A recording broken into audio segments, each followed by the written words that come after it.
চট্টগ্রামের রাউজানের সাবেক MP ABM Fazle করিম চৌধুরীকে ব্রাহ্মণবাড়িয়ার আখাউড়া সীমান্ত এলাকা থেকে আটক করার কথা জানিয়েছে সীমান্তরক্ষী বাহিনী বিজিবি সদর দপ্তর জনসংযোগ কর্মকর্তা শরীফুল ইসলাম বলছেন, অবৈধভাবে ভারতে যাওয়ার চেষ্টার সময় বৃহস্পতিবার সকাল ৬টা ৫০ মিনিটে ফজলে করিম চৌধুরীকে আটক করা হয়। ২৫ বিজিবি ব্যাটালিয়ন সরাইল অধিনায়ক লেফটেন্যান্ট কর্নেল ফারাহ মোহাম্মদ ইমতিয়াজ বলেন, ফকিরমোড়া বিওপির টহল দল আখাউড়া সীমান্তের আবদুল্লাপুর এলাকা থেকে ফজলে করিম চৌধুরী সহ ৩ জনকে আটক করে।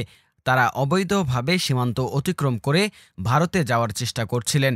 আটক বাকিরা হলেন আখাউড়ার নূরপুর এলাকার সাবেক ইউপি সদস্য মোহাম্মদ আব্দুল হান্নান মোল্লা এবং আখাউড়ার স্থানীয় বাসিন্দা ও মানব পাচারকারী চক্রের সদস্য মোহাম্মদ নাইম চৌধুরী।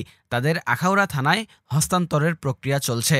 চলতি বছরের জানুয়ারিতে দ্বাদশ জাতীয় সংসদ নির্বাচনে চট্টগ্রাম ৬ আসন থেকে টানা পঞ্চমবারের মতো সংসদ সদস্য নির্বাচিত হন আওয়ামী লীগ প্রার্থী ফজলে করিম চৌধুরী।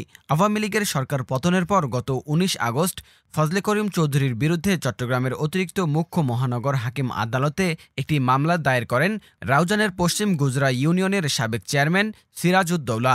২ বছর আগে অপহরণের পর মুক্তিপণ আদায় করে অস্ত্র দিয়ে ফাঁসানোর অভিযোগ আনা হয় সেই মামলায়। এজাহারে বলা হয়, ২০২২ সালের ১২ সেপ্টেম্বর সকালে ফজলে করিম চৌধুরীর নির্দেশে অন্য আসামিরা মামলার বাদী সিরাজউদ্দৌলার বাড়িতে ঢুকে তাকে হত্যার চেষ্টা চালায়। এরপর স্বর্ণালংকার ও নগদ টাকা লুটের পাশাপাশি চেয়ারম্যানকে অপহরণ করে আটকে রাখে।